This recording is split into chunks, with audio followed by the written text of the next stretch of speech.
누가복음 5장입니다. 누가복음 5장 교재와 함께 읽어갑니다. 81페이지.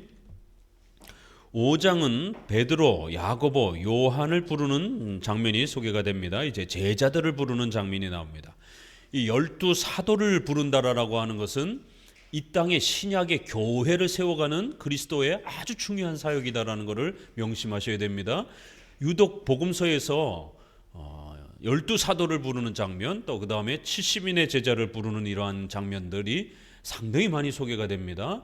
그리하여 그 사도들에게 예수님의 삼직의 이러한 권한을 위탁해 주시고, 또 그 사도들을 통해서 세움받은 목사와 장로들의 또 이러한 질서, 그리고 개교회 중심이 아니라 반드시 교단 중심의 이러한 공교회라고 하는 예수 그리스도를 머리로 하여 하나의 교회가 되어지는, 또 지역별로 국가별로 그렇게 하나의 교회로서 함께 모일 수 있는 그러한 공교회적 유형교회를 세우시고 그 교회를 명하시는 그런 아주 중요한 장면들입니다. 그렇기 때문에 교회론의 이러한 모습들을 우리가 함께 배워갈 수 있습니다. 이 사건에서도 주여 나를 떠나소서 나는 죄인이로소이다 라고 이렇게 고백하는 말씀처럼 죄에 대한 이해와 깨달음과 고백을 강조합니다. 그런데 여기 요한복음 21장 6절에도 보게 되면 배 오른편에 그물을 던져라 라고 하는 장면이 나옵니다. 헷갈리지 않도록 조심하셔야 됩니다. 지금은 예수님의 공생의 사역 초기에 이 물고기잡이 사건이 나오는 겁니다. 그렇지만 요한복음 21장은 벌써 장을 봐도 예수님이 부활 이후에 또 그 갈릴리 호숫가에서 놀라운 기적으로 고기를 잡게 해주시는 그러한 장면을 보게 됩니다. 그래서 성경은 복음서에서 이렇게 두 번의 기적적인 고기잡이가 소개가 되는 겁니다. 두 사건이 같은 사건이 아닙니다. 이 누가복음에서는 이제 조금 더 추가되어지는 내용이 오직 말씀에 의지하여 이런 표현들, 그 다음에 나는 죄인으로서이다 라고 하는 이런 부분들이 훨씬 더 좀 더 많이 강조가 되어져 있는 것이 특징입니다. 17절부터 소개되는 중풍병자 치료 사건도 인자가 땅에서 죄를 사하는 권세가 있는 줄을 너희로 알게 하리라 하시고 라는 말씀처럼 죄사함을 강조하는 것입니다. 누가복음은 죄사함을 굉장히 많이 강조한다라고 그랬죠. 특별히 하나님의 나라라는 단어도 굉장히 많이 소개가 되면서 그 복음을 하나님의 나라로 이렇게 소개를 하고 그 하나님의 나라에 참여하는 방법을 죄사함으로 이렇게 이신칭의 원리로서 죄사함을 복음의 가장 중요한 근본 원리로 누가복음은 여기에 좀 더 집중을 합니다. 그래서 각각의 그러한 사건의 중심 키워드, 핵심 단어들을 이렇게 제사함, 하나님의 나라 이렇게 중요한 단어들을 놓치지 않고 배치하는 것을 볼 수가 있습니다. 이후 소개하는 신구약의 차이성을 설명하는 부분에서는 세 가지 비유를 제시하는데 다른 복음서와 달리 새 옷과 낡은 옷 비유도 추가시켰습니다. 혼인잔치에서 금식하는 것, 신랑이 있을 때는 금식할 수 없다라는 것, 그 다음에 헌옷과 새옷, 그 다음에 새 포도주와 옛 포도주. 우리가 마태복음과 마가복음도 비슷한데요. 중요한 것은 어디를 읽으셔야 되느냐면 5장 39절을 같이 한번 읽어봅니다. 여기에 아주 놀라운 누가복음만의 표현이 있습니다. 시작.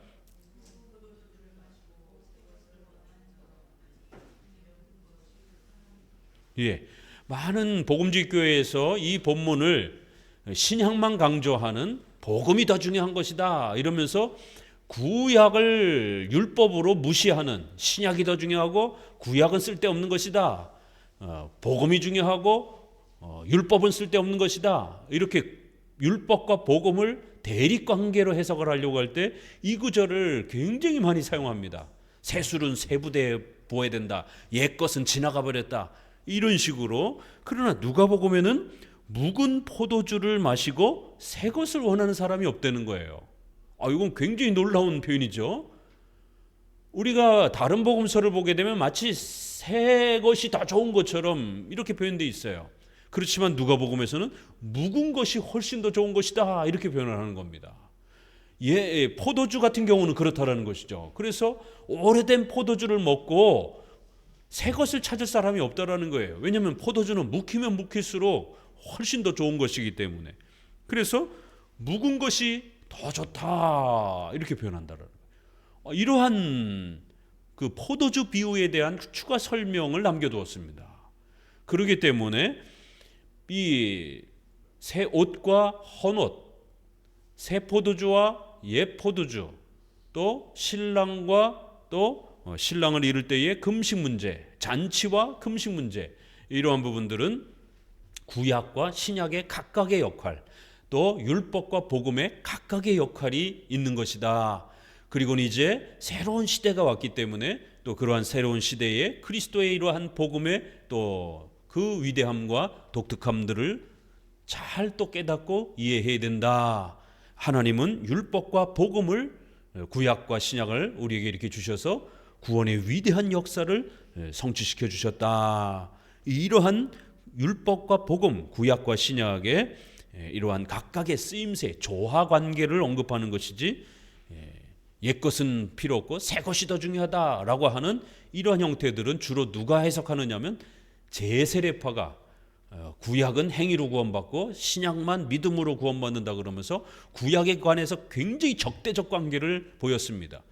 그런 형태의 성경 구조관을 침례교가 받아들였습니다. 그래서 신구약을 대립구조로 보면서 할례를 유아세례로 이어지는 것에 대해서 극단적으로 반대하면서 유아세례를 부정해버린 것입니다. 또 이러한 해석들이 복음주의로, 경건주의로, 신비주의로 넘어가면서 오순절, 신비체험, 은사체험만 강조하면서 결국 구약을 무시하는 구약 폐기론, 구약 무시주의자들, 그리고 세대주의자들에 의해서 또 그렇게 신약만 강조하는 이제 이러한 편중을 보이게 됩니다. 그래서 이 구절은 굉장히 조심스럽게 해석해야 되는데 누가복음에서 이렇게 아주 놀랍게 구약 이렇게 또 이렇게 묵은 것에 대한 역할과 묵은 것에 대한 그 쓰임새는 또 그 나름대로의 가치가 있는 것이다. 이런 정도로 또 이 새 것과 옛 것의 이 비유가 무엇을 초점으로 하고 있는 것인지 무조건 새 것이 좋다 이런 개념이 아니라는 겁니다. 자, 6장은 안식일 논쟁을 소개합니다. 네 복음서에서 이 안식일 논쟁은 바리새인들과 그들의 잘못된 외식주의, 형식주의를 파괴하는 데 있어서 가장 중요한 주제로 많이 언급이 됩니다. 그래서 바리새인들이 구약의 이런 율법을 잘못 곡해하고 잘못 해석한 것에 대한 대표적인 예가 안식일을 오해하고 곡해하는 그런 형태로 이제 비판받고 있습니다. 이런 형태들은 오늘날 율법주의라고 하는 교회사 속에서 복음을 망가뜨릴 때 항상 교회를 율법주의로 만드는 이러한 부패와 타락들이 항상 있었던 걸 기억하셔야 됩니다. 로마 카톨릭도 율법주의입니다.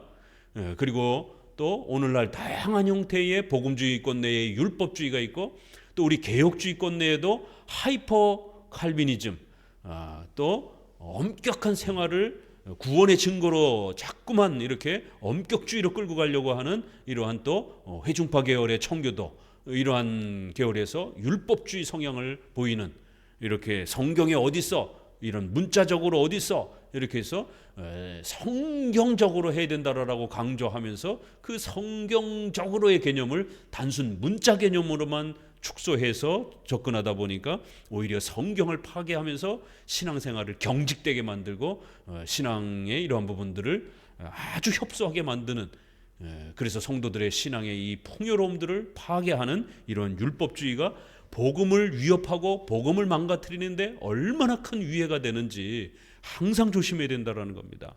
그래서 까딱 잘못하면 이 보수주의 개혁주의권 내에서도 하이퍼 개념들이 등장을 하면서 이렇게 더 철저하게 잘하려고 하다가 너무 지나치게 엄격해져가는 이러한 율법주의의 유혹들이 항상 이렇게 개혁주의 안에 노출되어 있습니다.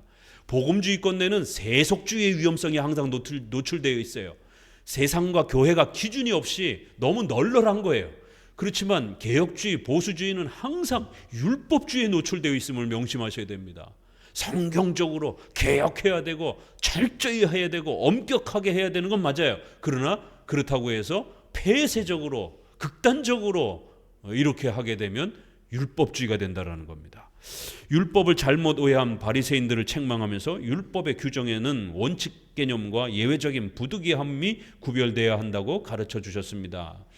이 원칙과 부득이함 항상 명심하셔야 돼요. 우리가 코로나 때도 예배는 현장 예배가 원칙이에요. 그러나 부득이한 경우에는 또 이렇게 특수한 방식으로의 예배를 열어줄 수 있다는 겁니다. 그런데 이걸 아직도 이해를 못해서 절대로 온라인 이러한 형태의 어떤 교회적 활동들은 죄악인 것처럼 이렇게 취급하는 사람들이 있는가 하면 현장 예배를 무시하고 4차 문명 시대에 이제 모이지 말자, 이제는 온라인 활동만 하자, 그래서 무교회주의, 사이버 처치를 주장하라는 무교회주의자들이 또 등장을 하고 있습니다. 이게 다 잘못된 것입니다. 원칙을 잃어버린 무교회주의자들, 부득이함을 배려를 해주지 않는 율법주의적 개념의 극단주의, 다 문제가 되는 겁니다. 12절은 12제자의 선택을 소개하고 20절에는 예수님의 설교가 간략하게 소개됩니다. 마태복음은 산상수훈이라는 8개의 복을 소개하지만 누가복음은 17절에 평지의 선이라, 마태복음은 산의 어르신이라 이렇게 되어 있고 누가복음은 평지에 서 계셨다 이렇게 표현합니다. 그래서 이거를 평지수훈, 산상수훈과 대조해서 평지수훈이라고 이렇게 표현하고 8개 교훈이 소개가 됩니다. 8개도 누가복음은 좀 달라요. 구조가 4개의 복과 4개의 책망 형태로 이렇게 구조를 잡았습니다. 이후 십계명과 관련된 설명이 몇 가지 소개가 됩니다.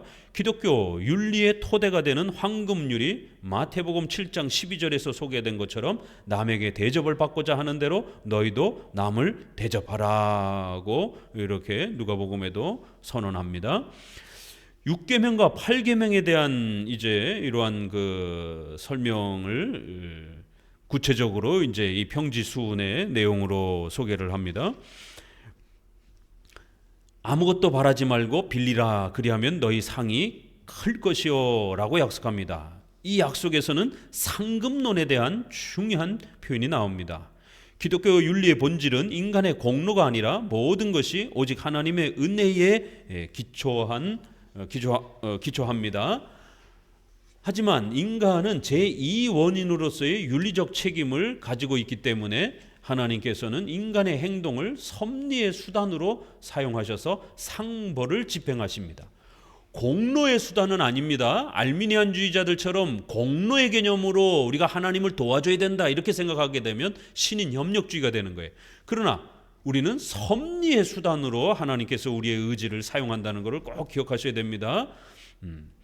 따라서 인간의 모든 인격적 판단과 행동에는 상벌이 작용할 수 있습니다. 성도들도 역시 율법의 정죄에서는 해방되었지만 성화에서는 십계명이 삶의 규범으로서 상벌의 기준이 되는 겁니다. 기독교는 번영과 성공만 바라는 기복주의를 추구하지 않습니다.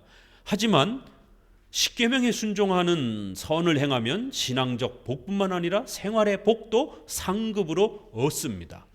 우리는 기복주의는 아닙니다. 극단적 청부론은 아니에요. 그렇다고 해서 거꾸로 극단적인 청빈론, 로마 가톨릭의 그런 수도회처럼 가난하게 사는 게 마치 가장 큰 복인 것처럼 이렇게 순례자의 무슨 삶을 살아야 되는 것처럼 이거는 비성경적이에요. 반드시 의식주와 관련해서도 합법적인 청부론을 우리는 주장을 합니다. 노력해서 투자하고 성경적이고 국가법을 지켜가면서 부를 일구게 되면 그 부의 사유재산권과 그 부의 증식을 8계명에 따라 반드시 우리는 존중합니다. 절대로 극단적 청빈론이 아닙니다. 우리는 합법적 청부론이라는 것 꼭 명심하셔야 됩니다. 그래서 상급이 있다는 것 꼭 기억하셔야 됩니다. 개혁주의가 항상 또 위험한 거에 노출되어 있는 것은 어떤 부분이냐면 기독교 윤리 부분에서 반대파들은 공로주의가 항상 도사리고 있어요. 알미니안주의에 내가 마치 다 한 것처럼. 그런데 하이퍼 칼비니즘으로 또 잘못 극단적으로 치우치게 되면 운명론과 숙명론처럼 이렇게 이해하는 것처럼 오직 은혜를 너무 극단적으로 강조하면서 인간의 이러한 구원과 관련해서 인간의 회개와 신앙의 이러한 성화의 이러한 열심과 책임은 마치 별로 중요하지 않는 것처럼, 성화에 있어서 기독교 윤리의 이러한 희생과 헌신에 대해서는 별로 중요하지 않는 것처럼 극단적 은혜론으로 또 치우쳐요. 그래서 예정론을 극단적으로 강조하면서 전도 안 하고, 성화론에 있어서 인격적으로 성장하지 않으려고 하고, 뭐 어차피 하나님이 다 하실 텐데 이런 식으로. 그러나 제2원인을 하나님이 사용하신다라는 것, 그래서 우리가 잘못하면 허용적 작정, 그래서 우리가 잘못하면 책망하시고 벌을 내리신다라는 것. 그러나 우리가 도덕적 선을 선택하게 되면 그 선에 대한 상급을 받는다라는 거예요. 그래서 이 상조차도 하나님이 은혜로 주시는 거예요. 우리를 나태하거나 게으르지 않도록 성도들을 더욱 동기부여하기 위한 하나님의 인간을 통치하는 놀라운 방식이라는 겁니다. 그래서 공로의 개념으로 주는 상은 아니지만 은혜의 개념으로 주는 상의 개념이 분명히 있다라는 것. 은혜로 주시는 거예요. 우리는 요만큼 했지만 하나님은 이만큼 한 것처럼 칭찬해 주시는 것입니다. 칭찬의 방식으로 상이라는 수단으로 주는 거예요. 칭찬을 그냥 해주시는 게 아니라 상이라는 방식으로 주는 거예요. 그렇기 때문에 열심히 경제적 훈련을 한 사람들에게는 경제적 혜택을 받습니다. 열심히 공부한 사람에게는 지식의 이러한 축척의 이러한 또 은혜를 받는 것입니다.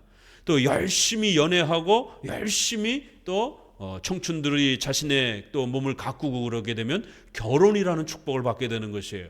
열심히 연애 안 하고 자신을 가꾸지 않으면 혼자 살아가야 되는 이러한 또 외로움을 겪게 되는 것입니다. 이 상벌이 작동되는 겁니다. 아무것도 안 해도 그냥 하나님이 내 인생을 다 만들어주겠지가 아닙니다. 절대로 우리 기독교 윤리는 반드시 제2원인을 사용하시는 하나님의 섭리, 허용적 섭리의 작동 방식을 반드시 기억하셔야 됩니다. 절대로 숙명론, 운명론적 윤리가 아니라는 거예요. 그래서 상을 주겠다라고 아주 분명히 말씀하시고, 그러나 그 상은 자칫 공로로 치달을 수 있는 또 위험이 있기 때문에 반드시 은혜 위에 은혜로라라고 하는 요한복음의 이 참 놀라운 표현처럼 은혜로서 은혜를 주시는, 그런데 그거를 상의 형식으로 그렇게 주신다라는 것이에요.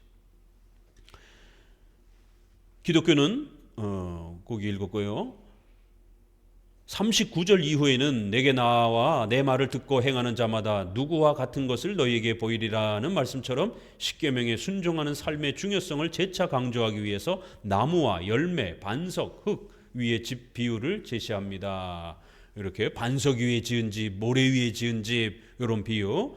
그래서 6장 46절에도 보게 되면 주여 주여라고 해서 될 문제가 아니라 예수님의 이름으로 기적을 베풀고 뭐 희한한 일들을 행하고 우리 시대에 얼마나 많습니까? 그런 거 다 예수님이 나 너희들 모른다라고 이렇게 책망할 수 있다라는 거예요. 왜요? 바르게 믿지 않으면, 불법을 행한 자들이라는 거예요. 법대로 믿지 않았다라는 거예요. 성경 신앙 형태로 믿지 않았다라는 거예요. 하나님이 가르쳐 주신 신앙대로 믿지 않는다라면 그건 가짜 신앙이라는 겁니다. 그리스도의 말을 듣고 행해야 된다라고 이렇게 칭의와 성화가 균형 있게 잡힌 그런 기독교 신앙을 해야 된다라고 기독교의 본질을 이렇게 또 요약해 주는 겁니다. 극단적 칭의론만 강조하면서 윤리를 폐기하는 신비주의자들, 이거 잘못된 신앙입니다. 또 자유주의자들, 윤리가 마치 복음인 것처럼 이렇게 윤리를 공로주의로 끌고 가는, 그러면서 이신칭의와 이런 기독교 복음을 무시하는 자유주의자들, 이것도 기독교가 아닌 겁니다. 칭의와 성화가 이렇게 예수님의 말씀을 듣고 또 그걸 믿음으로 행하는 자, 이렇게 표현하면서 칭의와 성화가 정확하게 균형을 이루는 것이, 그것이 참된 복음이다라고 이렇게 결론을 맺습니다. 자, 7장은 이방인인 백부장의 종을 치료하는 사건으로 시작합니다. 마태는 백부장이 직접 방문한 것으로 표현하나 누가는 지인인 유대 장로들을 보내는 것으로 소개합니다. 친구들이 와서 도움을 요청하는 걸로 소개가 됩니다. 이 사건은 단순한 치료가 아니라 같이 한번 읽습니다. 이스라엘 중에서도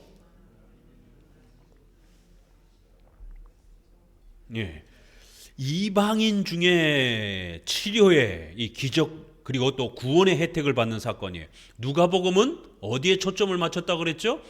유대인들이 아니라 이방인들에게 구원의 이 복음의 소식을 확장하려고 하는 누가의 이러한 방향과 목적이 있기 때문에 마태복음에서 이 백부장을 소개하는 것과 누가복음에서 백부장을 소개하는 게 강조점이 다르다라는 거예요. 당연히 그렇겠죠? 그래서 누가복음에는 백부장 본인이 온 게 아니라 그 지인들인 유대 장로들을 이렇게 좋은 관계 속에서 이 백부장이 유대 장로들과 얼마나 좋은 친분을 유지했고, 그래서 이방인이잖아요. 로마 자기들을 식민지로 삼고 있는 생각해 보세요. 자기들을 점령한 그러한 군대 장수란 말이에요. 적의 장수하고 유대 장로들하고 친구가 된다? 이거 쉬운 일이 아닙니다. 6.25 일제시대 때에 일본 사람들하고 우리나라 사람하고 친구가 된다? 이게 쉬운 일이 아니잖아요. 우리가 한 줄로 그냥 간단하게 읽고 넘어갈 게 아니라는 것이에요. 그러니까 마태복음에는 백부장이 본인이 와서 본인의 신앙으로 칭찬을 받은 것처럼 되어 있지만 누가는 굉장히 세밀한 사람이에요. 의사예요. 그렇죠?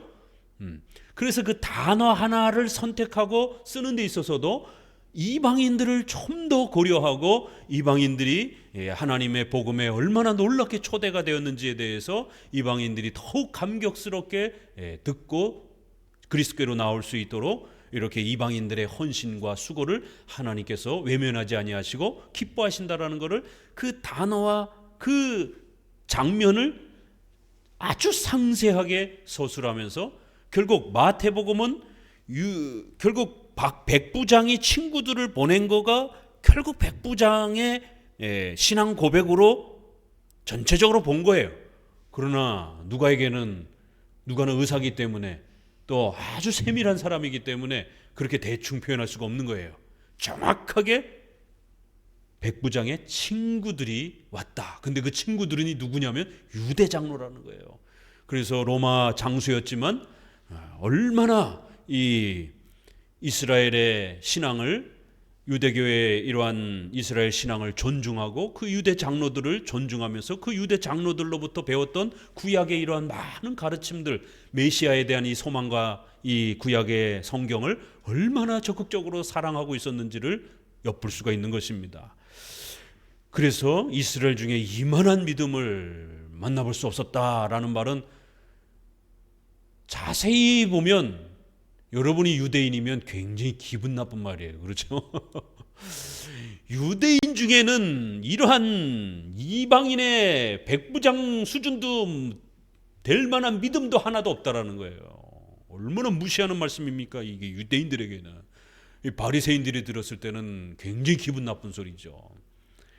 그렇지만 이렇게 예수님은 적극적으로 바리새인들을 책망하면서도 또 이방인들도 얼마든지 이제는 그리스도께로 나오면 그리스도가 예수님께서 받아주실 것이다라고 하는 새로운 신약의 교회의 복음 시대가 왔음을 이렇게 또 누가복음이 아주 상세하게 또 소개하는 겁니다. 유대인과 이방인의 경계가 무너져 구원이 온 세상으로 퍼져 나갈 것을 예고하였다. 백부장 사건이 이방 구원을 예표한다면 다음에 소개되는 나인성 과부의 아들을 살리는 사건은 유대인의 구원을 예표한다. 앞부분은 이방인의 대표인 백부장, 근데 나인성 과부는 유대인이에요. 이렇게 아주 절묘하게 짝을 이루면서 또 그러나 유대인 중에서도 택함 받은 사람들은 구원을 받는다라는 거예요. 바리새인들 조금 전에 안식일 논쟁을 하면서 바리새인들 얼마나 책망을 받았습니까? 그렇다고 해서 유대인들이 또 다 버림받은 건 아니다라는 것. 분명히 유대인들 중에서도 구원받는 자가 있다라는 것.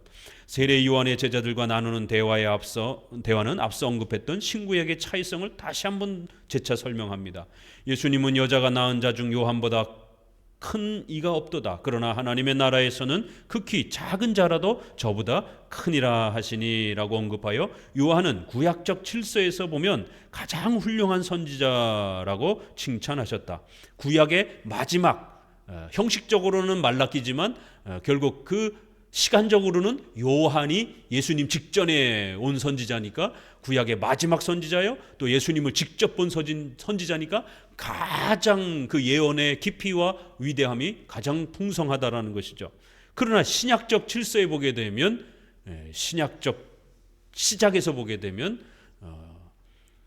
신약의 사도들이 훨씬 더 크고 위대함을 또 볼 수가 있다라는 거예요. 이렇게 해서 구약과 신약의 차이점도 있고 또 통일된 그러한 메시아로 또 소망하는 그러한 또 동일한 신앙의 원리를 또 우리가 볼 수가 있다라는 겁니다.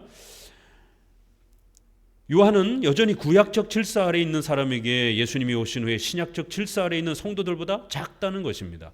이 말은 칭이나 구원의 정도가 다르다는 의미가 아닙니다. 조심해야 됩니다. 신약적 질서의 풍성함과 명확함을 강조하는 표현입니다. 이렇게 신약에서 신약이 더 이렇게 마치 중요한 것처럼 표현하는 많은 표현들이 있어요. 또 히브리서에도 보게 되면 옛 언약, 새 언약, 그래서 옛 언약을 구약을 소개하면서 새 언약이 훨씬 더 또 중요한 것처럼 표현할 때 항상 조심해야 되는 것은 제세례파라든가 세대주의처럼 또 경건주의처럼 신약만 강조하는 율법과 복음을 대립관계로 보는 바르트주의처럼 이러한 논리에 빠지면 안 됩니다. 반드시 신약과 구약은 조화 통일관계로 그렇게 보는 겁니다. 웨스민스터 7장 6항의 은혜 언약은 두 개가 아니라 하나다. 구약에서도 신약에서도 은혜 언약은 하나라는 거예요. 하나의 은혜 언약의 두 경륜, 구약은 의식 형태로 통치하던 성전 제사 시대고 신약은 그런 모든 외적 성전 제사가 중단되어지는 그러한 통치의 차이는 분명히 있다라는 거예요. 그러나 구원의 원리는 동일하다라는 겁니다. 자, 36절에 향유 옥합 분는 사건은 마태복음 26장, 마태복음 14장, 요한복음 12장의 마리아와 다른 인물입니다.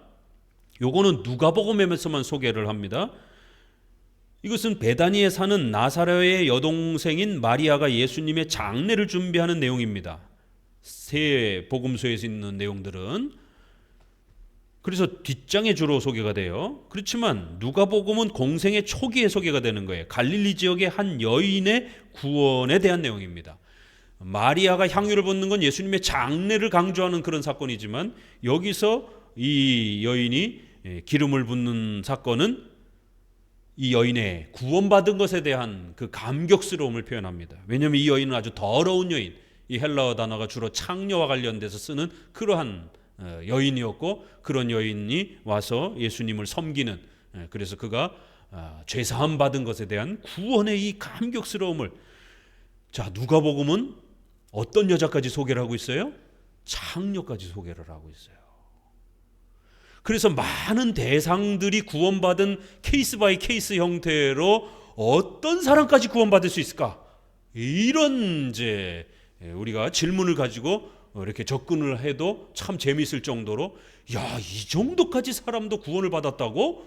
이렇게 누가는 세 복음서 중에 유일하게 누가만이 아주 파격적인 인물을 등장을 시켜서 이런 사람까지 구원을 받았고 예수님께로 나왔었고 예수님이 절대로 거부하지 않았다라고 그렇게 아주 파격적인 대상을 소개를 합니다. 창녀가 구원받는 아주 이런 놀라운 장면, 여자들이 가장 많이 소개가 되는 장면도 누가복음이에요. 그런데 또 그 여자 중에 이렇게 파격적으로 창녀도 구원을 받았다라고 할 정도로 엄청난 이러한 구원의 이러한 새로운 시대의 도래를 소개를 합니다. 이는 저의 사랑함이 많음이라 사함을 받은 일이 적은 자에게는 적게 사랑하느니라. 이에 여자에게 이르시되 내 죄 사함을 얻으니라 라고 표현하여 앞에서부터 복음의 핵심으로 강조했던 죄사함 교리를 다시 한번 드러냅니다. 이 표현 중에서 조심스럽게 읽어야 되는 것은 이는 저의 사랑함이 많음이라, 저가 예수님을 많이 사랑했기 때문에 많이 용서를 받았다라고 이렇게 표현되어 있는데, 이건 매우 신중히 해석해야 됩니다. 죄사함과 사랑의 관계를 공로적 원인으로 볼 것인가 아니면 열매의 결과로 볼 것인가의 논쟁이 있습니다. 로마 카톨릭 알미니안주의자들은 이 구절을 근거로 공로주의를 주장을 합니다. 우리가 선행을 많이 하면 용서를 많이 받는다, 이렇게. 주기도문에 어떤 표현이 있죠? 우리가 우리에게 죄 지은 자를 많이 용서해 준 것처럼 우리의 죄를 용서해 주옵소서. 이거를 우리는 칭의의 열매, 칭의의 증거로서 우리가 선행을 많이 행한다라고 하는 열매와 증거로 읽어내는 거예요. 여기에 여인의 이 칭찬처럼, 그리고 예수님이 우리를 칭찬할 때는 우리가 요만큼 한 거를 아주 이만큼 한 것처럼, 그리고 원인과 결과가 있을 때 이 결과, 칭의의 열매인 사랑이라고 하는 이 많은 행위를 원인처럼 취급해주는 이 결과를 원인처럼 설명하는 반어법적인 역설적인 그러한 표현법입니다. 과장법도 있고 이렇게 돌려서 말하는 비유법도 있고 거꾸로 말하는 이러한 역설법도 있습니다, 성경은. 그래서 이것은 선행을 많이, 저 여인이 했으니까 많이 사랑받았다, 용서받았다가 아니라 그 여인이 이렇게까지 많은 선행을, 그리스도를 섬기는 이러한 선행을 많이 한 것은 저가 어마어마한 구원의 용서와 은혜를 받았기 때문에 이런 선행을 하는 것이다, 열매로 칭찬을 해준 거예요. 그래서 그걸 마치 그의 여인의 내 믿음이 너를 구원하였도다, 아니죠. 예수 그리스도의 공로로 우리가 구원받는 거예요. 근데 성경은 우리가 잘해서, 우리가 열심히 해서 구원받은 것처럼 내 믿음이 너를 구원하였도다, 이렇게 돌려서 역설적으로 결과로 원인처럼 이렇게 칭찬해 주시는 그러한 칭찬의 방식인 겁니다. 그래서 이거는 성화의 이런 열매로서, 이렇게 칭의의 열매로서 성화의 내용들인데 그거를 마치 원인처럼 이렇게 칭찬해 주시는 그런 방식입니다. 즉 여자가 예수님을 많이 사랑한 공로로 더 많은 용서를 얻은 차등 개념의 구원을 말하는 것으로 해석합니다, 공로주의로. 하지만 개혁주의는 사랑을 강조하는 이 표현이 칭의의 원인이나 공로를 말하는 것이 아니라 칭의의 열매와 결과로 해석을 하는 겁니다.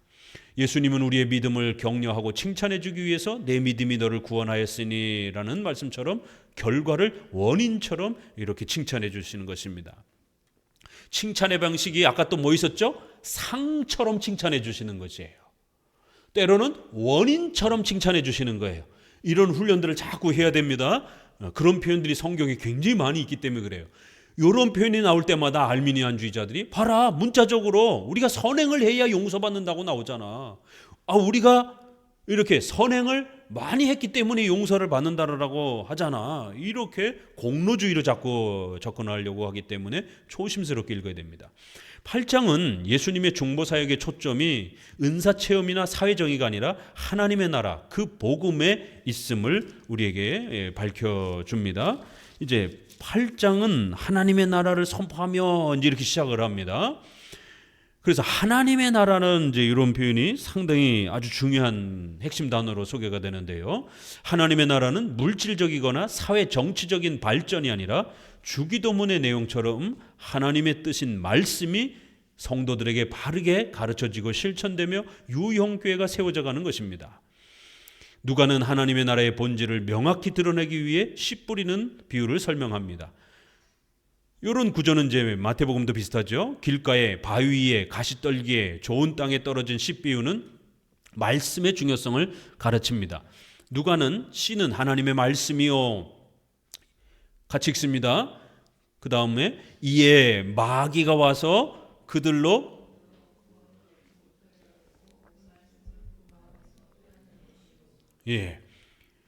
그러니까 말씀을 잘 믿으면 구원을 얻는데, 구원을 얻지 못하도록, 믿지 못하도록 말씀을 성도들의 마음에서 빼앗아 가려고 한다는 거예요. 사람들의 마음 속에서 빼앗아 가려고 한다는 거예요.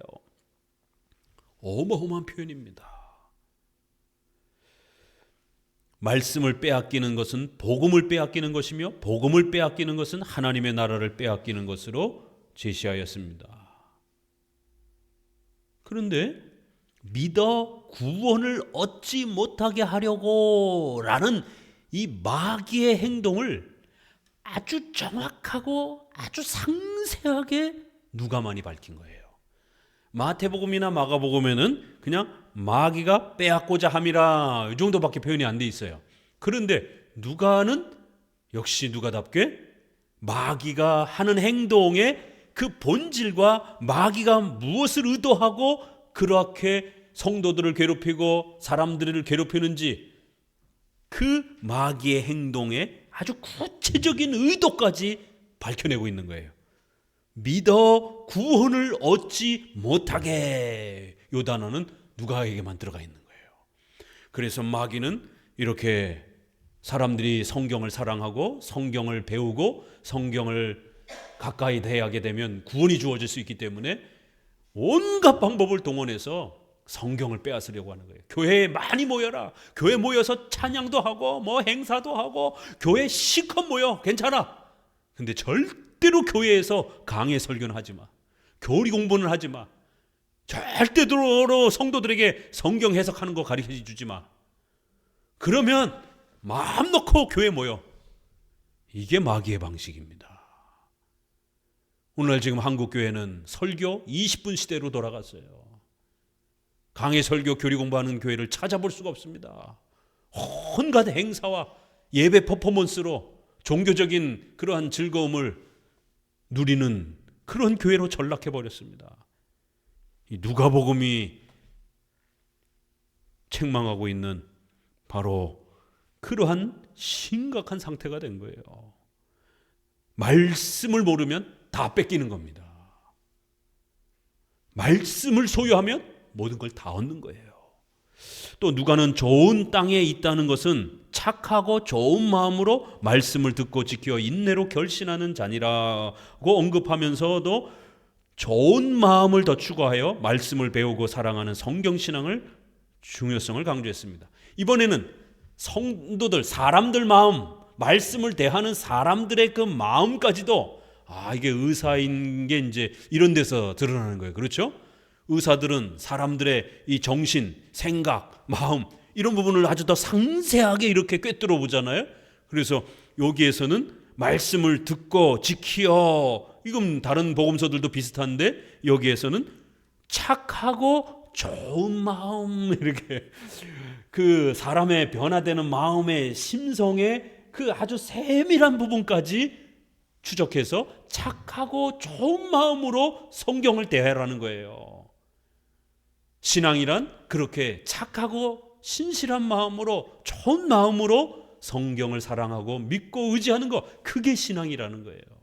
뭐 까무러치고 무슨 체험을 하고 이런 게 아니라는 거예요.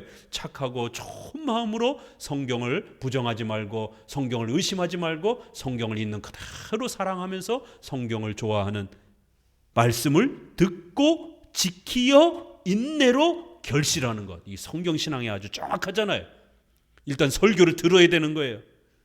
지키어, 그리고 그걸 깨닫고 지켜가면서 열매를 맺는 거예요. 그게 기독교 신앙이라는 겁니다. 개혁주의는 이런 말씀에 기초하여 오직 성경을 주장했습니다. 즉 교회가 성경을 잃으면 모든 것을 잃는 것이요, 반대로 성경을 찾으면 모든 것을 찾는 것입니다. 이런 면에서 오늘날 성경을 가르치지 않는 한국교회는 매우 심각한 위기에 처해 있는 것입니다. 또 8장 21절에도 보게 되면 예수님의 가족들이 나왔을 때 누가 내 친척이냐 내 가족이냐라고 하는데 여기서도 똑같은 표현이 나옵니다. 하나님의 말씀을 듣고 행하는 사람들이라. 이 씨 비우리는 비유하고 똑같이 그렇게 연결해 줍니다.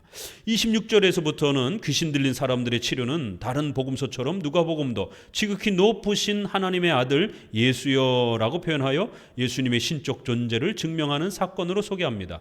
다만 누가는 마가처럼 하나님이 내게 어떻게 큰일 행하신 것을 일일이 고하라 하시니 저가 가서 예수께서 자기에게 어떻게 큰일 하신 것을 온 성내에 전파하니라고 언급하여 하나님의 큰일이라고 추가적으로 표현했습니다.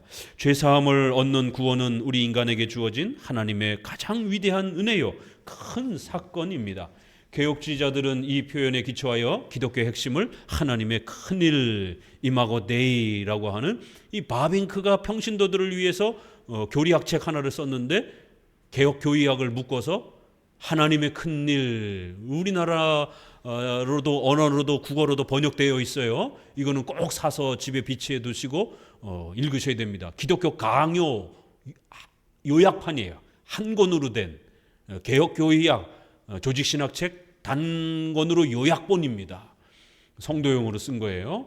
이렇게 하나님의 큰일이라고 이렇게 복음의 이러한 표현을 핵심을 소개하기도 했습니다. 이처럼 기독교 구원은 오직 하나님의 주권과 은혜로 펼쳐지는 하나님의 큰일입니다. 그러나 누가는 이어지는 야이로의 딸과 혈루증 여인 치료 사건을 덧붙여 따라 내 믿음이 너를 구원하였으니 평안히 가라 하시더라는 말씀처럼 인간의 회개에 대한 책임도 강조합니다. 그리고 그 야이로의 딸 사건 같은 경우도 이렇게 또 부활에 대한 사람이 죽었다가 살아나는 그러한 부활의 이러한 놀라운 또 그러한 역사를 미리 예고해 주는 또 그런 사건으로 사용합니다. 9장에서 11장까지는 이제 12제자와 70인의 제자 등을 세우고 훈련시키는 유형교회를 세우는 일이 집중적으로 소개가 됩니다. 예수님의 중보사역은 십자가의 죽음과 부활로 절정에 이릅니다. 하지만 거기서 끝나지 않고 사도행전에서 보듯이 승천 이후에도 여전히 이 땅에 자신의 몸과 신부인 유형교회를 세우시고 일하십니다. 이 땅에 계셨을 때는 사도들과 함께 일하신 거고 승천하시고 난 다음에는 사도들을 이 땅에 남겨두시고 이 땅에 예수님은 인성으로 계시지 않는 방식으로 또 일하시는 이런 차이가 있는 겁니다. 따라서 복음서들은 유형교회의 설립과 구조와 형태를 매우 자세하게 취급하고 있습니다. 유형교회는 12제자를 불러 모으사 모든 귀신을 제어하며 병을 고치는 능력과 권세를 주시고 하나님의 나라를 전파하며 라는 말씀처럼 12사도에게 주신 권위로 출발합니다. 12사도는 예수님의 권위를 위탁받아 교회를 설립하고 성경을 기록하는 막중한 사역을 감당합니다. 따라서 사도들이 죽은 후에는 더 이상 사도들의 권위를 증명하기 위해서 주셨던 다양한 초자연적 은사들은 중단됐으며 또한 성경을 기록하는 은사도 중단됐습니다. 그래서 사도들이 행했던 귀신을 내쫓고 또 이렇게 돈 하나도 안 가지고 그냥 이렇게 하나님이 도와주실 줄로 믿고 먹여주실 줄로 믿고 그냥 전도를 떠나는 거예요. 이런 특수명령입니다. 이거는 오늘날은 전도하고 선교를 하려면 준비를 많이 해야 되고 재정도 또 우리가 서포트를 해야 되고 그러는 겁니다. 이걸 그대로 문자 그대로 따라하는 CCC의 이런 거짓 순례 전도 여행, 저도 대학생 때 이렇게 해보았습니다. 이런 걸 그냥 성경 문자 그대로 따라하려고 하는 거예요. 이런 성경의 구조와 특수성과 이런 것들을 전혀 고려하지 않고 그냥 성경이 어디 있어? 그러면 그냥 성경을 단편적으로 그냥 문자적으로만 읽는 성경 해석을 할 줄 모르는 거예요. 그냥 성경에 문자적으로만 있으면 그걸 따라하면 되는 것처럼. 우리가 사도입니까? 이 사도들만 이렇게 행한 거예요. 이렇게 아주 특수한 그런 능력을 부여받고 그래서 어떠한 여행 경비도 갖지 않냐고 신속하게 이동하면서 마태복음에는 이방인에게 가지 말고 내 백성에게만 가라, 유대인에게만 가서 전도하라라고 하는 특수 명령이 주어집니다. 그래서 이걸 함부로 따라하면 안 된다라는 거예요. 이 전도 명령의 그러한 구조와 내용은 유대인에게만 신속히 가면서 전도를 새로운 복음 메시아가 왔다라는 것을 알리라라고 하는 전도 명령입니다. 대상도 제한되어 있고 또 준비도 제한되어 있는 거예요. 아무 준비도 하지 말고 그냥 떠나는 거예요. 신속히 빨리 전해야 되기 때문에. 근데 누가복음은 어때요? 이방인들에게 가지 마. 이 부분을 있어요, 없어요? 대충 눈치로도 뭐 대답할 수 있겠죠? 이방인들에게 누가는 관심이 많기 때문에 이방인들에게 가지 마. 이 말은 당연히 뺐죠. 이런 게 이제 재미인 것이에요. 마태복음에는 이방인에게 가지 말고 유대인에게만 가라고 하는 이런 예수님의 아주 독특한 명령이 주어져 있지만 이 같은 제자를 파송하는 장면에서 누가는 유대인에게만 가라는 장면이 빼지고 이것이 결국 이방인 전체를 위해서 필요한 그러한 전도의 영처럼 또 그렇게 소개를 합니다. 누가복음은 많은 치료 사건과 귀신을 쫓아내는 사건을 소개하지만 이 기적 자체가 목적이 아니라 죄와 사망에서 구원받는 하나님의 나라가 이 모든 사건의 본질과 목적임을 거듭 강조합니다. 2절에서도 하나님의 나라를 언급한 후에 5천 명을 먹이는 사건도 하나님의 나라의 일을 이야기하시며 9장 11절입니다. 라는 말씀처럼 여기에 초점을 맞춥니다. 마태복음하고는 그런 게 차이가 나는 거예요. 하나님의 나라의 일을 이야기하시며 라는 이 단어가 추가가 되면서 5천 명을 먹이시는 사건을 소개를 하는 거예요. 이런 부분이 차이가 있다는 거예요. 그래서 이 하나님의 나라는 단어가 자그마치 굉장히 많이 이렇게 사용이 됩니다. 5번이 사용이 됩니다. 9장에서만. 그리고 10장으로 들어가면 한 2-3번이 더 추가가 되고 9장에서만 5번이 소개가 돼요. 18절부터 소개되는 베드로의 신앙 고백도 너희는 나를 누구라 하느냐, 이 유명한 고백이죠. 여기서도 하나님의 나라를 강조합니다. 마태는 주는 그리스도의 살아계신 하나님의 아들입니다 이렇게 하는데 마가는 주는 그리스도시오라고 했는데 누가는 하나님의 그리스도입니다 이렇게 조금 다르죠. 하나님의 나라를 세우는 중보자로서 그리스도입니다 이런 뜻이 되는 거예요. 이 고백은 후에 하나님의 나라의 핵심인 예수님의 죽음 예언이 드디어 첫 번째로 인자가 많은 고난을 받고 장로들과 대제사장들과 서기관들에게 버림받아 죽임을 당하고 제3일에 살아나야 하리라고 이렇게 마무리가 됩니다. 바로 하나님의 나라는 예수님이 죽으시고 부활하시는 이것이다 라고 이렇게 요약되어져 갑니다. 하나님의 나라 강조는 여기 섰는 사람 중에 죽기 전에 하나님의 나라를 볼 자도 있으리라는 말씀에서 더욱 빛납니다. 9장 27절 이것도 굉장히 어려운 해석이에요. 복음서에 이런 비슷한 표현들이 상당히 많이 나옵니다. 이 세대가 지나가기 전에 모든 일이 이룰 것이다. 그럼 이 세대가 어떤 세대냐라는 거예요. 뭐가 다 이루어진다는 건가? 여기서도 여기 섰는 사람 중에 죽기 전에 하나님 나라를 볼 자가 있을 것이다. 그럼 이 하나님의 나라가 도대체 뭔가? 여기 섰는 자 중에라고 말했단 말이에요. 그럼 여기 섰는 자를 모든 세상에 존재하는 성도로 볼 것인가? 그리고 그 성도가 이제 최후 종말의 재림을 말하는 것인가? 그렇게 보기보다는 1세기 당시의 성도들을 이야기하면서 이제 예수님의 십자가의 죽음과 부활을 의미하는 것인지 아니면 변화산 사건인지 아니면 제자들이 살아있는 동안 경험하는 사도행전의 오순절 성령 사건인지 아니면 70년에 로마 티투스 장군에 의해서 예루살렘이 완전히 멸망하는 바로 멸망의 그때인지 적어도 예수님 당시에 있던 사람들이 이 70년의 멸망까지는 존재하고 있었으니까 여기까지 다 포함이 될 수 있어요. 그래서 이제 우리 입장에서는 오순절 사건이 워낙 중요한 사건이기 때문에 그 오순절 사건을 하나님의 나라의 절정으로 보는 거예요. 그렇죠? 누가와는 특별히 사도행전을 썼기 때문에 오순절 사건이 임해야만이 온 세상의 이방의 교회가 주님께로 초대되었다라고 이방의 교회가 세워질 수 있다라고 하는 이 하나님의 나라의 강력한 선포가 이제 오순절을 기점으로 해서 펼쳐져 나가기 때문에 오순절 사건으로 보는 것이 좀 더 주류적인 해석입니다. 아니면 최후 심판 때를 의미하는 것인지에 대한 해석 논쟁이 있습니다. 5개 모두 열려 있습니다. 왜냐하면 각각 내용들은 모두 하나님의 나라의 본질을 일부분씩 담고 있기 때문입니다. 예수님의 죽음과 부활도 하나님의 나라의 본질에 해당되며 이어지는 변화산 사건은 예수님의 부활을 예고하는 아주 중요한 사건이기 때문에 1세기 당시 살아있는 제자들이 이 특별한 경험을 하게 될 것을 또 예언한 것으로 얼마든지 또 볼 수도 있습니다.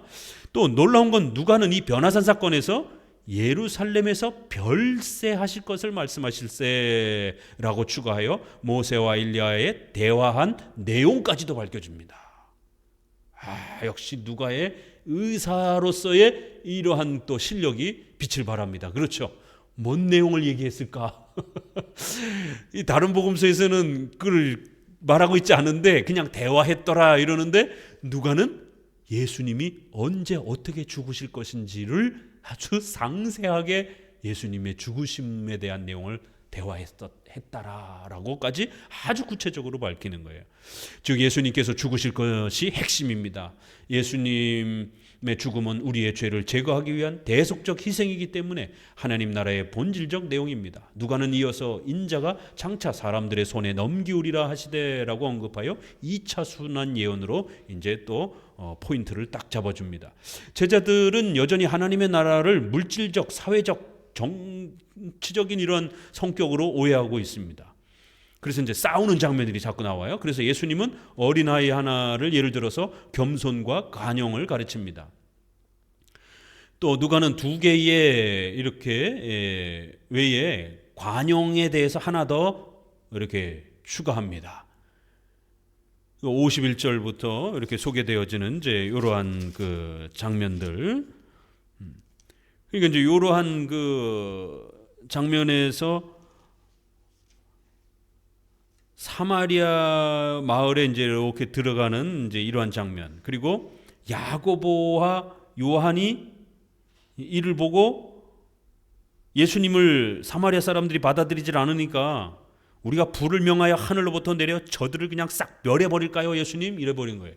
이 얘기가 누가복음에만 나와요. 그러니까 예수님이 아주 호되게 꾸짖었어요. 정신 차려! 복음은 그런 게 아니야. 이 불바다로 만들까요? 불바다 그러면 항상 뭐가 떠올라요? 소돔과 고모라. 마치 자기들이 구약의 이런 선지자가 된 것처럼 저것들이 우리를 영접을 안 해? 이것들 봐라. 예수님, 불을 내려가지고 저것들 싹 태워 죽여버릴까요? 이걸 이렇게 풀어서 설명을 이렇게 들어보면 성경이 얼마나 재밌습니까?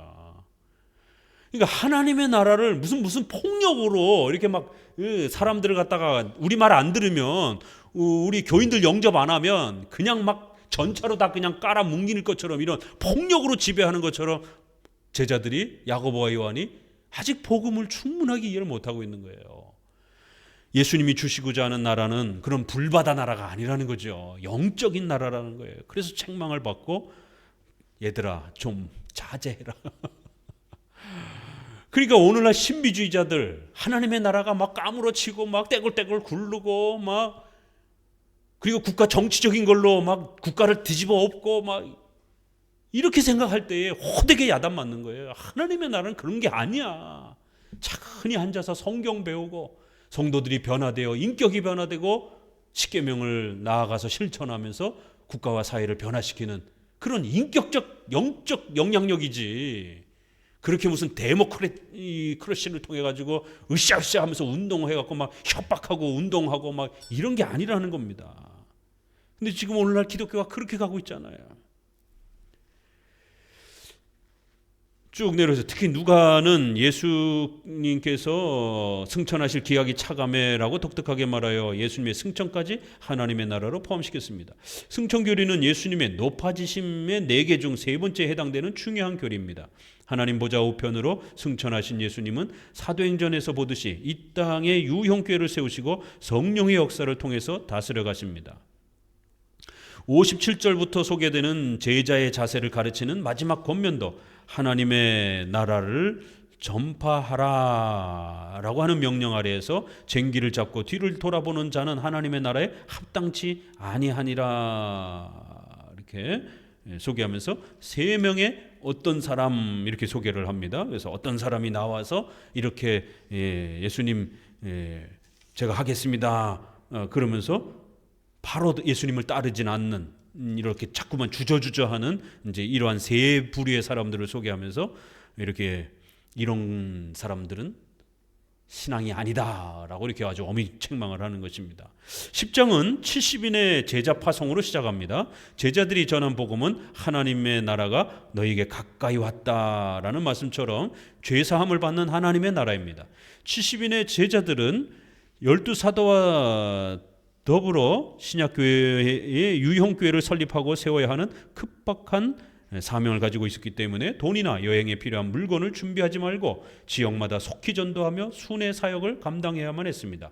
따라서 준비 없이 사역하라는 본문의 명령은 1세기 70인의 제자들에게만 주어진 특수명령이지 일반 유형교회의 보편적인 사역 원리가 아닙니다. 지금은 전도 사역을 위해서 더 많이 철저히 준비해야 실수를 줄일 수 있습니다. 예수님은 유형교회를 세우시고 10장 16절 같이 읽습니다. 이거 굉장히 중요한 구절입니다. 시작.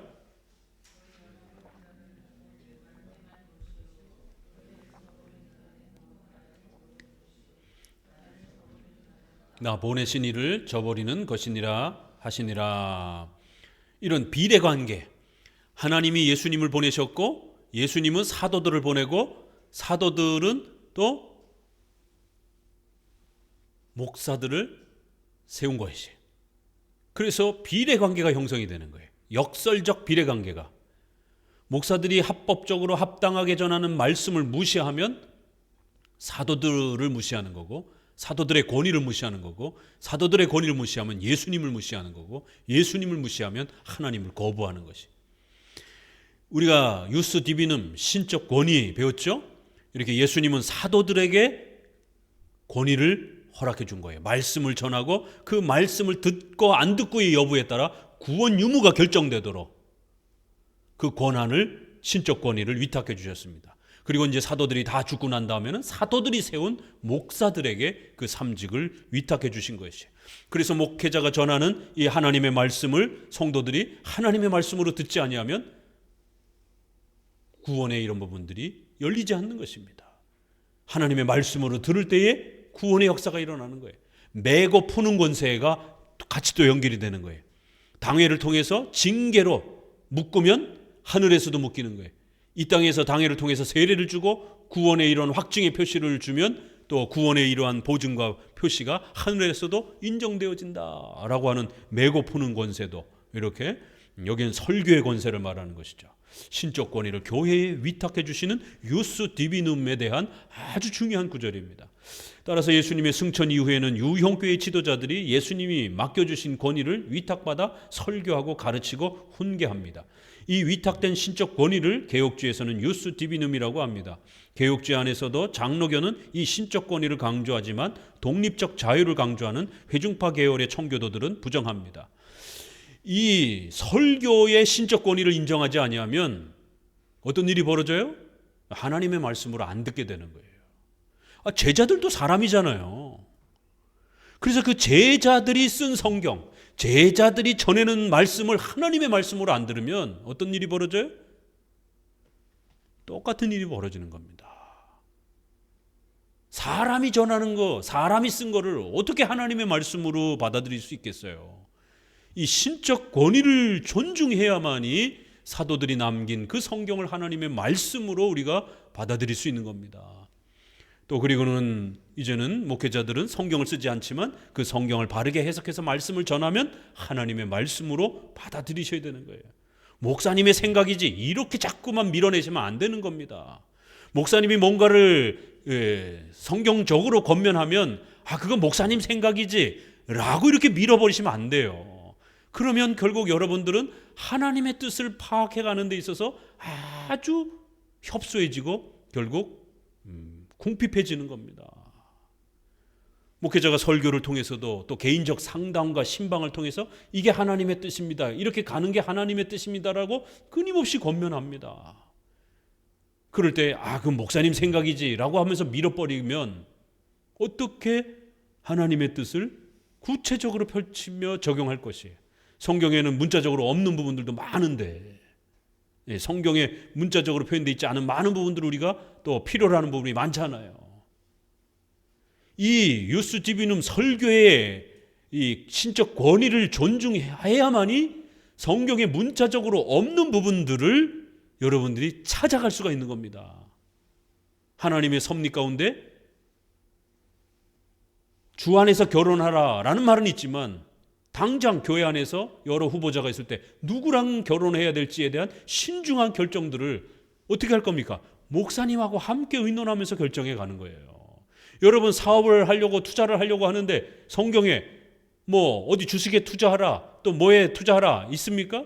하지만 목사님이 어떤 성도가 주식에 그것도 아주 위험한 상품에 투자하려고 할 때 목사님은 말리는 거예요. 하나님의 뜻이 아닙니다. 당신에게는 경제적으로 여유도 주어져 있지 않고 목사님이 봤을 때 당신은 경제적인 그러한 지식도 많지도 않고 그런데 어떻게 이렇게 위험한 그러한 주식도 위험한 부분 쪽에 투자를 합니까? 이건 하나님의 뜻이 아닙니다라고 목사님이 말릴 수밖에 없는 거예요. 그런데 많은 성도들이 그 목사님 생각이지 주식을 잘 모르는 목사님 생각이지 이래 버리는 거예요. 그리고 나중에는 그 주식 샀다가 쫄딱 망해가지고는 뒤늦게 후회하고 이러시면 안 된다라는 겁니다. 이 유스 디비눔 설교 관련된 유스 디비눔 아주 중요한 표현입니다. 이와 같이 하나님의 나라는 오직 말씀을 듣고 배우며 실천하는 성경신앙으로 만들어집니다. 또한 누가는 이렇게 된 것이 아버지의 뜻이니다. 아들과 또 아버지의 소원대로 계시를 받는 자 외에는 아버지가 누구인지 아는 자가 없나이다 라고 언급하여 하나님의 나라에 속하는 대상은 오직 하나님의 예정과 제한 속죄의 은혜를 통해서 펼쳐지는 것임을 밝혔습니다.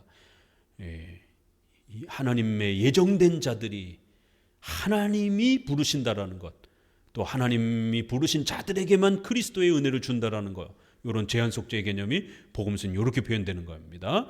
25절부터는 다시 한번 하나님의 나라에 참여할 수 있는 방법을 가르칩니다. 하나님 나라에 참여하는 방법은 인간의 공로로 무엇을 해서 영생을 얻는 것이 아닙니다. 이 어떤 율법 교사가 와서 내가 무엇을 해야 영생을 얻습니까? 이게 물음 자체가 잘못됐잖아요. 뭘 해야, 행위를 해야 구원을 받습니까? 그러니까 네가 행위를 그렇게 중요하게 여겨? 그럼 어디 십계명 해봐. 이렇게 된 거예요. 그러니까 무엇을 행하는 게 중요한 게 아니라 우리가 어떤 존재가 되어야 하는지를 선한 사마리아 비유를 통해서 가르쳐 줍니다. 이 앞부분은 비슷한데 뒷부분은 이제 누가복음에만 나와요. 이 유명한 선한 사마리아 비유. 선한 사마리아 비유도 오늘날 한국교회 안에서 가장 많이 잘못 해석되어지고 있는 분야예요. 이게 알미니안주의 방식으로 공로주의로 해석되어지고 성화로 해석되어집니다. 그러나 이 문맥은 성화에 대한 내용이 아니에요. 어떻게 해야 구원받느냐에 대한 칭의에 대한 그 문맥의 흐름입니다. 이 비유는 사마리아인의 선행을 강조하는 것이 아니라 하나님을 사랑하면 반드시 이웃을 사랑하는 신앙의 열매가 나타난다는 신앙의 본질론을 가르치는 거예요. 칭의와 성화의 관계론을 가르치는 거예요. 이게 앞부분에서도 많이 나왔죠. 이런 내용들이. 마지막으로 그 선한 사마리아 비유. 그래서 너도 이와 같이 행하라 라는 누가 내 이웃이 되겠느냐 이런 표현들을 통해서 결국 네가 선행을 그렇게 많이 했어? 율법을 많이 지켰어? 그럼 어디 가서 해봐. 이러면서 정말 이웃을 사랑한다는 게 무엇인지, 바깥으로 내적으로 온 힘을 다해서 이웃을 사랑한다는 거, 그 쉬운 일이 아니라는 거예요. 그건 오직 은혜로, 하나님의 긍휼과 자비와 은혜로만이 우리가 그렇게 행할 수 있다라는 거예요. 구원받지 아니하면 그런 선행을 할 수 없다라는 거예요. 그래서 이러한 선한 사마리아의 비유에 성화의 열매를 강조하면서 칭의받은 자만이 가능하다라는 이렇게 역설적으로 거꾸로 이렇게 설명을 하는 겁니다. 마지막으로 마리아와 마르다의 차이도 역시 말씀을 소중히 여기는 마리아와 일에 분주한 마르다의 차이를 설명하면서 말씀을 사랑하는 것이 하나님의 나라의 본질임을 강조합니다. 자, 11장은 제자들에게 주기도문을 가르치는 것으로 시작합니다. 이 주기도문은 마태복음과 다르기 때문에 다른 때에 한 번 더 기도를 가르쳐 주신 것으로 볼 수 있습니다. 누가는 주기도문에서 하나님의 나라와 제사함을 강조하고 마태는 추가로 설명한 이 용서 부분의 필요성을 생략합니다. 오히려 누가는 끈질긴 기도 형태를 강조합니다. 천국에서 구하는 자에게 성령을 주시지 않겠느냐 이렇게 언급하여 성령을 강조합니다. 14절부터 소개되는 바리새인들과의 논쟁에서도 내가 만일 하나님의 손을 힘입어 귀신을 쫓아내는 것이면 하나님의 나라가 이미 너희에게 임하였느니라는 말씀처럼 하나님의 나라가 강조되고 있습니다.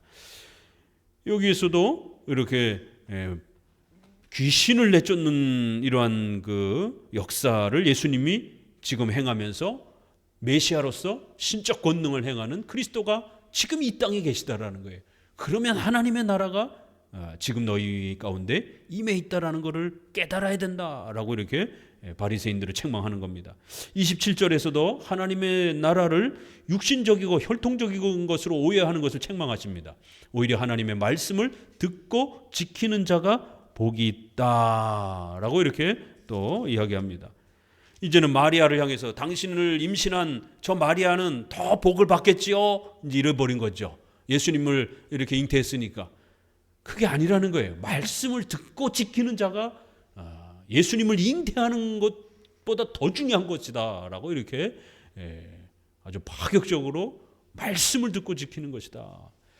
이어지는 요나 표적 언급과 등불 같은 눈, 이런 또 바리새인과 율법교사와의 외식주의 책망도 하나님의 나라를 외적인 형식과 의식으로 오해한 것을 꾸짖는 것입니다.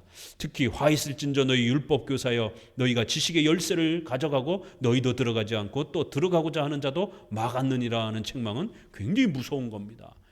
이러한 성경의 이러한 올바른 그러한 구약의 이러한 내용을 가지고 있으면서도 본인도 안 들어가고 들어가려고 하는 사람들도 못 들어가게 성경을 곡해해가지고 수많은 사람들을 지옥으로 빠뜨리는 이러한 심각한 죄악들을 종교 지도자들이 하고 있다는 거예요.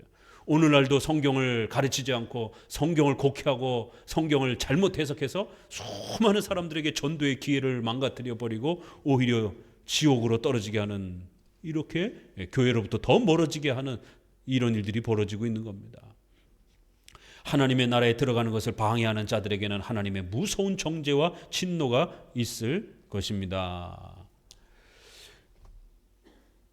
12장부터는 예수님의 간단한 가르침들이 연속적으로 이렇게 단락단락별로 소개가 되면서 기독교의 핵심 몇 가지 교리들이 연속적으로 소개가 됩니다. 특별히 이 12장 4절에서는 내가 내 친구 너희에게 말한다 이런 표현이 있어요. 그 친구라는 말이 여기에 아주 놀랍게 등장이 됩니다. 마태복음 26장에는 50절에 유다에게 친구여 라고 이렇게 말을 하기도 합니다. 그거는 굉장히 좀 역설적인 것이죠. 그렇죠? 자신을 잡으러 오려고 하는 유다를 꾸짖으면서 이렇게 하는 말이기 때문에.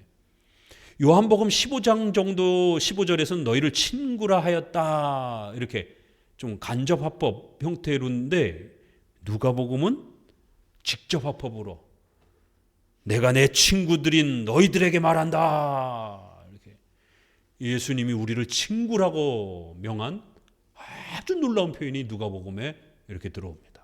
그것도 아주 직설적으로.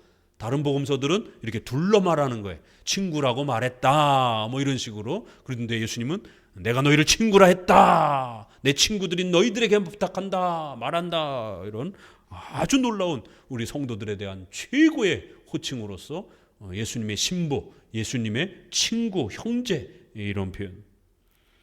또 지옥, 죽인 후에 또한 지옥에 던져넣는 권세가 있는 하나님을 두려워해라. 그래서 지옥이라는 유일한 단어가 이제 누가복음에 여기서 나옵니다. 이제 이런 표현들. 누가는 또 바리새인들의 외식주의를 경고한 후 섭리 교리를 제시합니다. 마태와 달리 누가는 참새 5마리가 두 아사로니에 팔리는 것과 머리털 비유를 들어 우리의 전 삶을 지배하시는 섭리의 위대성을 말합니다. 또한 누가는 구원과 삶 모든 영역에서 성령의 역사를 강조하기 위해서 성령을 모독하는 자는 사하심을 받지 못하리라. 마땅히 할 말을 성령이 곧 그때 너에게 가르치시라고 이렇게 또 표현합니다. 13절에서는 하나님의 나라를 사회, 정치, 회복으로 오해하는 것을 책망합니다. 예수님을 믿는 것은 형제간의 재산을 균등하게 배분하기 위한 것이 아닙니다. 예수님한테 와갖고 예수님 능력이 많고 권세가 있으니까 형이 나보다 재산 더 많이 가져간 거 좀 그거 강제로 좀 뺏어서 저한테 좀 주세요. 이렇게 예수님을 무슨 재판관처럼 이렇게 사회 정치 이런 경제 평등을 해결하는 분처럼 이렇게 접근한 거예요. 오늘날도 자유주의자들은 구원을 사회제도 개선으로 오해하고 있습니다. 그래서 이들은 각종 사회적 불평등을 해결하는 것으로 하나님의 나라를 설명하면서 민중신학, 해방신학, 여성신학, 정치신학, 환경신학, 퀴어신학, 베레벨 이런 신학들을 주장을 합니다. 요 사건도 누가복음만 소개하는 거예요. 기독교는 절대로 경제평등을 해결해주는 사회정치 문제가 아니라는 겁니다. 이게 자유주의자들은, 진보주의자들은 그렇게 이 복음을 추구하고 있잖아요. 절대로 그런 게 아니다라고 누가복음은 아주 예수님을 그렇게 무슨 경제평등을 만드는 분으로 끌어들이는 이러한 해석들, 그런 시도들은 절대로 안 된다라고 거부해버립니다. 16절부터는 하나님의 나라를 물질적 번영으로 오해하는 것을 책망합니다. 이건 또 새로운 거죠. 자기를 위하여 재물을 쌓아두고 하나님께 대하여 부요치 못한 자가 이와 같다. 그러면서 한 부자가 장사해가지고 야 이거 창고를 더 늘려야 되겠다. 이러한 사업 계획하는 이 부자를 예를 들어놓고 이 불쌍한 영혼아 내가 오늘 너를 데려가면은 뭐가 되겠느냐. 하나님에 대해서는 성경 공부는 하나도 안 하고 이렇게 돈 버는 것만 잔뜩 계획하고 이러면 안 된다라는 거예요. 그래서 여기에 유명한 이 멋있는 말씀, 재물을 쌓아두는 데는 아주 놀랍지만 하나님에 대한 지식은 요만큼도 없는 거예요. 이러면 안 된다라는 겁니다. 하나님의 뜻을 배우고 실천하는 것은 외면하고 오직 번영하여 성공하는 것을 바라는 것은 하나님의 나라가 아닙니다. 그래서 누가는 22절부터 오직 너희는 그의 나라를 구하라 그리하면 이것을 너희에게 더하시리라고 언급하여 돈과 하나님 중에 하나님을 선택하라고 말합니다. 특히 누가는 하나님 나라를 더 강조하기 위해서 다른 복음에서는 없는 너희 아버지께서 그 나라를 너희에게 주시기를 기뻐하신다라고 추가적인 설명까지 해줬습니다. 35절은 하나님의 나라를 준비하는 자세를 가르칩니다. 혼인집에서 등불을 켜고 주인이 오는 것을 준비하라는 비유나 지혜 있고 신실한 청지기로서 맡겨진 종들에게 양식을 잘 나눠주라는 비유도 주인의 뜻을 알고도 예비치 아니하고 그 뜻대로 행치 아니하는 종은 많이 맞을 것이요 라는 말씀처럼 유형교회 아래서 성도로서 신실하게 사명을 감당해야 하는 이러한 청지기적 또 자세를 가르칩니다. 하나님의 나라를 준비하고 세워가는 일은 세상적인 지혜나 분별력으로 만들 수 없습니다. 또한 내가 세상에 화평을 주려고 온 줄로 아느냐 내가 너에게 이르노니 아니라 도리어 분쟁케 하려 함이라 는 말씀과 같이 가장 어두운 혈육조차도 신앙의 갈등 때문에 분쟁할 수 있을 정도로 어려운 사명이라는 겁니다. 그래서 더욱 신실하게 준비해야 될 것을 이렇게 준비에 대한 이런 이야기들을 계속 소개하면서 하나님의 나라를 위해서 적극적으로 헌신하고 또 열심히 최선을 다하는 게 얼마나 소중한 것인지를 또 소개를 합니다. 13장은 빌라도의 폭정과 실로암 망대에서 우연히 죽은 18명을 소개합니다. 너희도 만일 회개치 아니하면 다 이와 같이 망하리라고 경고하여 회개의 중요성을 강조했습니다. 6절 이하에 열매 맺지 못하는 무화과 나무 비유도 회개를 촉구합니다. 실로암 망대 사건도 누가만 이렇게 이야기합니다. 그렇게 해서 마치 어떤 재앙을 닥친 사람만이 더 죄가 있는 것처럼, 그러나 너희도 전도의 기회를 빨리 받아들이지 않으면 너희도 똑같이 이런 징계를 받을 것이다라고 엄중히 전도의 기회를 촉구하는 이제 그런 장면으로 계속 사건들이 따라붙습니다. 무화과 나무 비유도 마찬가지고요. 이어지는 안식일에 귀신 들린 여자를 치료하는 장면에서도 더욱 뚜렷이 나타납니다. 누가는 18년 동안 사탄에게 매인받은 아브라함의 딸 이렇게 표현하여 인간의 비참한 죄된 상태를 사탄에게 종노릇하는 노예로 묘사하였습니다. 따라서 신비체험이나 사회정의가 중요한 것이 아니라 영원히 사탄의 종노릇하는 이 속박에서 해방되어 죄사함 받는 것이 더 중요한 겁니다. 누가는 하나님의 나라가 무엇과 같을꼬라고 언급하여 하나님의 나라의 특징을 더 세밀하게 언급합니다. 하나님의 나라는 이 겨자씨, 또 그다음에 누룩, 이런 비유를 써서 작고 약해 보여도 예수님을 통해서 죄사함 받는 구원을 말하는 것이기 때문에 우리 인생 전체를 변화시키는 능력과 힘을 갖고 있습니다. 따라서 하나님의 나라를 곡해하여 신비체험이나 사회정의 실현으로 이해하면 그 어떤 구원도 주어지지 않습니다. 누가는 이 곡해의 위험성을 그때 너희가 말하되 우리가 주 앞에서 먹고 마셨으니 주는 또한 우리 길에서 주는 또한 우리 길거리에서 가르쳤나이다 하나 나는 너희가 어디로서 왔는지 알지 못하노라 하고 경고하셨습니다. 즉 수많은 신비적 경험과 은사 체험을 했어도 또한 수많은 사회정의를 실현했어도 죄사함 받는 것을 무시하면 그것은 가짜 복음이요 가짜 하나님의 나라는 겁니다. 누가는 이거를 좁은 문으로 또 이렇게 표현하기도 합니다. 이 좁은 문을 이해하지 못하면 헤롯이 당신을 죽이고자 하나이다 라고 또 이제 이런 또 헤롯 사건도 하나 더 추가해가지고 국가가 교회를 또 이렇게 국가도 복음을 이해를 못하게 되면 교회를 핍박을 하려고 하는 또 이러한 국가의 악행까지도 더불어서 또 이렇게 소개를 합니다. 14장은 안식일에 노동을 금지해야 하지만 예외적으로 병치료할 수 있는 부득이함이 발생할 수 있음을 가르칩니다. 율법에 대한 바른 해석을 소개하면서 누가는 지속적으로 하나님 나라의 교리적 성질과 생활의 특징을 다양한 예를 들어서 설명합니다. 7절부터는 높은 자리와 낮은 자리에 앉는 것과 가난한 자를 섬기라는 비유로 겸손과 낮아짐이라는 이제 이러한 두 개의 중요한 이 누가복음에서만 소개되어지는 이제 요 내용을 추가로 소개합니다. 15절에서는 하나님의 나라에서 떡을 먹는 자는 복되다라는 말씀처럼 이것도 잘 해석해야 되는데 하나님의 나라를 큰 잔치에 초대받는 것처럼 이제 이렇게 잔치 비유가 나오는데요. 이 15절을 보면 이르시되 그래서 어떤 사람이 큰 잔치를 베풀고 많은 사람을 청하였는데 이제 이렇게 가는 거예요. 그래서 이 표현은 그 주변에 유대인들이 이렇게 식사를 하다가 예수님이 자꾸 가난하고 낮고 천한 자들을 갖다가 이렇게 자꾸 낮아지라 그러면서 가난한 자들을 섬기라 자꾸 그러니까 갑자기 어떤 사람이 느닷없이 누가는 그런 거를 이렇게 주변 상황들을 아주 상세하게 자세히 본 거예요. 어떤 유대인 하나가 이 말을 듣고 함께 먹는 사람 중 하나가 이 말을 듣고 이르되 무릇 하나님의 나라에서 떡 먹는 자가 복됩니다. 이게 좋은 말인가 나쁜 말인가? 그러면서 천국 잔치가 이제 소개가 되는 거예요. 그래서 이건 나쁜 말이에요. 유대인 속담이에요. 유대인들만이 하나님의 나라에 참여합니다. 유대인들만이 떡을 먹습니다. 유대인들만이 복을 받을 것입니다. 이래 버린 거예요. 예수님이 자꾸 가난한 자들에게 집중을 하니까. 그러니까 이제 천국 그 초청 잔치를 소개를 하면서 처음에 초청했던 사람들 다 안 오잖아요. 그렇죠? 그리고 이제 맨 마지막에 가서 전에 청하였던 사람들 하나도 참여하지 못하고 오히려 내 잔치를 맛보지 못할 것이다. 이거 누구를 의도한 거예요? 이거 다 유대인들, 바리새인들을 의도하고 말한 말이잖아요. 그러니까 시작했던 이 말은 나쁜 말이에요. 아주 교만한 말인 것이죠. 우리만 복 받을 것입니다. 라고 하니까 그래? 처음에 초청했던 이러한 유대인들 그리스도의 메시아가 오셨음에도 불구하고 아무도 오질 않아.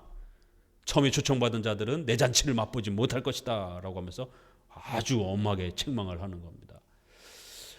전도의 기회를 받고 초대됐음에도 온갖 핑계로 회개와 신앙을 거절하며 전에 청하였던 그 사람은 하나도 내 잔치를 맛보지 못하리라 하였다 하시니라. 말씀과 같이 영원한 형벌만 남습니다. 하나님의 나라는 천국과 지옥의 문제, 즉 삶과 죽음의 진리의 문제이기 때문에 망설이거나 우유부단해도 안 됩니다. 무릇 내게 오는 자가 자기 부모와 처자와 형제와 자매 및 자기 목숨까지 미워하지 아니하면 능히 나의 제자가 되지 못한다. 누구든 자기 십자가를 지고 나를 쫓아라. 또 33절에 누구든지 자기의 모든 소유를 버리고지 아니하면 능히 내 제자가 되지 못한다. 이렇게 결론을 맺고 있습니다. 예수님을 믿는다라는 것은 우리의 전 삶을 희생하는 것이다라는 거예요.